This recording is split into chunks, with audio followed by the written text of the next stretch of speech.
আফগানিস্তানের সাথে পাকিস্তানের যুদ্ধকে কেন্দ্র করে শঙ্কায় দুই দেশের সীমান্ত এলাকার সাধারণ মানুষ। ভয়ে আতঙ্কে এলাকা ছাড়ছেন আফগানিরা। যুদ্ধবিধ্বস্ত দেশটির মানুষদের শঙ্কা, যুদ্ধ দীর্ঘায়িত হলে খাদ্যসহ নিত্যপণ্যের ভয়াবহ সংকট দেখা দেবে। এ অবস্থায় তাদের আহ্বান, সংঘাত বন্ধ করে দ্রুত আলোচনায় বসা।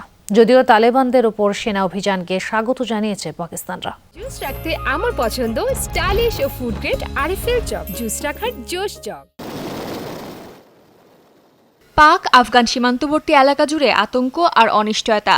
রাতভর গোলাগুলি, ক্ষতিগ্রস্ত ঘরবাড়ি আর বাস্তুচ্যুত পরিবার, সব মিলিয়ে ভীতিকর পরিস্থিতি জনপদ জুড়ে। আফগান সীমান্তে বাসিন্দারা বলছে, রাজনৈতিক ও নিরাপত্তা ইস্যুর দ্বন্দ্বে বারবার ক্ষতিগ্রস্ত হন সাধারণ মানুষই। সীমান্ত বন্ধ হয়ে গেলে থেমে যায় ব্যবসা বাণিজ্য, বন্ধ হয় পণ্য পরিবহন, ক্ষতিগ্রস্ত হয় দিনমজুর ও ক্ষুদ্র ব্যবসায়ীরা। গত রাত থেকে সীমান্তে থাকা সকলেই উদ্বিগ্ন। আমরা উভয় দেশের কাছে সীমান্ত খুলে দেওয়ার আবেদন করছি। আমরা দরিদ্র মানুষ, এই সীমান্ত থেকে আমরা আমাদের জীবিকা নির্বাহ করি। এখন আমাদের জীবিকাও বন্ধ হয়ে গেছে।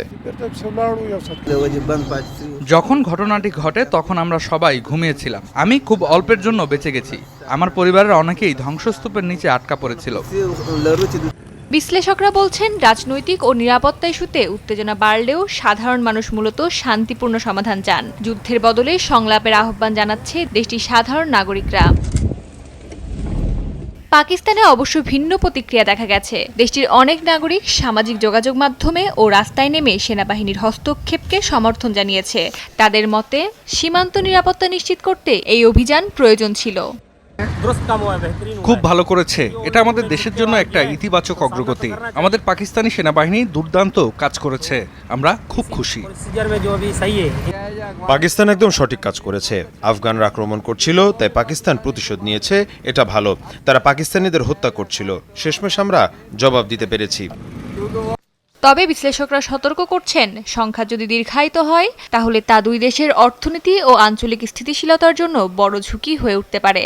আর যুদ্ধের সবচেয়ে বড় মূল্য দিতে হয় সাধারণ মানুষকেই। অস্মিতা বিশ্বাস, যমুনা নিউজ।